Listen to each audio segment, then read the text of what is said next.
Developing tonight, new fallout after the Supreme Court issued one of the court's most sweeping decisions on abortion rights in more than a decade. Today, the court determined that Texas had gone too far with new rules that state described as safety standards for abortion clinics. Shannon Bream reports live tonight from Washington. Justice Kennedy was once again the key vote in a critical case, this time siding with the liberal wing of the court to strike down portions of a Texas law the authors say was meant to safeguard the health of women seeking abortions. Critics said that was just a sham and that the real motivation was to shut down the majority of clinics in Texas. They argued that women in that state would be left with few options, likely being forced to drive hundreds of miles to get to a doctor or clinic who could comply with the standards. In striking down the regulations, Justice Breyer expressed real doubt that they would actually benefit women's health, with Justice Ginsburg writing in a concurring opinion that it is, quote, beyond rational belief that the law would genuinely protect women undergoing an abortion. The dissenters, Justices Thomas and Alito, said the court bent over backwards to get to that end result.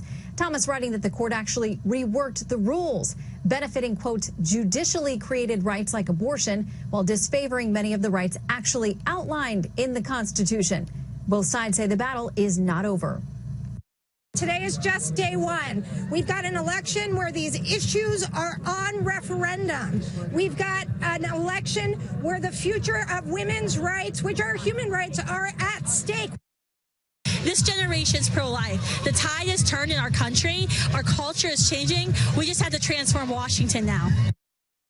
Both sides also used today's ruling as a prime example of why the Supreme Court should be on the mind of every voter heading to the polls this fall. Martha? All right. Thanks to Shannon Bream. So almost as soon as this ruling came down, we started to hear cheers of sorts from the left.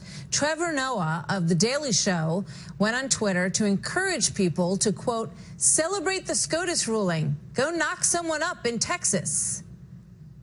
I kid you not. And then there was the former Texas State Senator, Wendy Davis, who got national attention for crusading against this law. Here she is.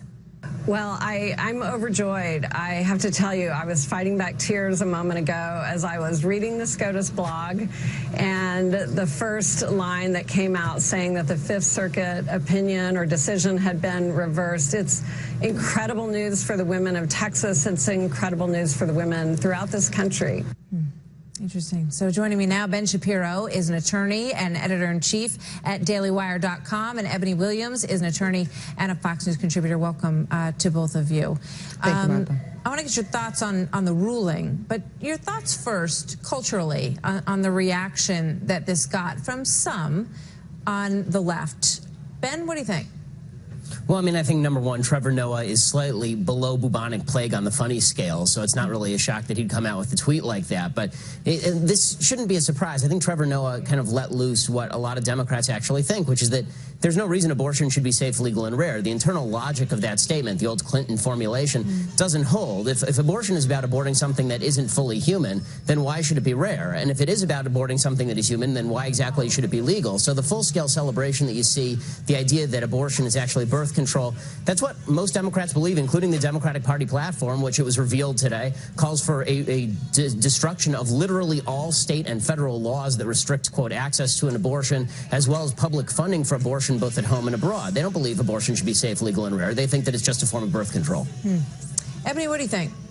Well, look, I thought the tweet from Trevor Noah was ignorant, sad, and very distracting from what I thought was a very classical constitutional analysis delivered by the court today, and I thought that was sad. I've got to respectfully disagree with Ben on the fact that most Democrats see abortions as a primary method of birth control or method at all of birth control. I'm just simply not aware of the data that shows that. I know for, you know, people that I know personally that are pro-choice, they are just that. They're pro the woman's right to choose, actually not pro-abortion even, and certainly not advocating that be some method of birth control. That's why we have other actual birth control options. Yeah, I mean, there were other pro-choice individuals who said that they were horrified by some of these expressions. By the one that Trevor Noah put out. You're shaking your head, Ben. You don't believe that? Yeah, why? I'm just wondering exactly why there's...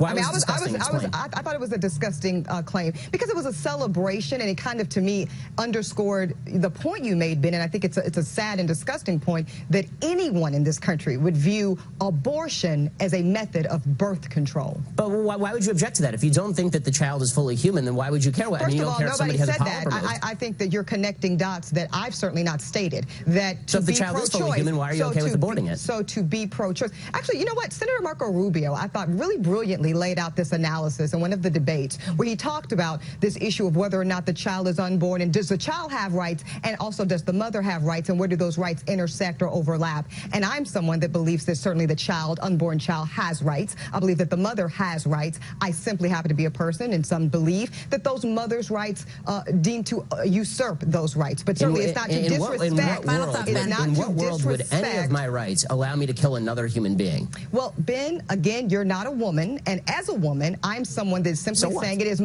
my position that a woman has a right to dictate the choices around her body, but that is not to ignore or take away the rights of any unborn child. I'm not a slaveholder either. That doesn't mean that I get to let slaveholders define what constitutes property and what constitutes a human being. Ben. That's good news. I'm really glad that you're not. No, the point that I'm making, I mean, if you'd let me finish the sentence, the point that I'm making is that the greatest moral problem in society historically is the idea that you get to arbitrarily define what is human and what is not based on your own convenience. I don't believe it's arbitrary, and again, this is not a discussion about humanness, but thank you. Eboni, thank you very much thank you so for much, being Martha. here. Ben Shapiro, thanks to you as well. A very big decision and controversial indeed coming out of Texas today, and more to come on that. So there are serious new questions.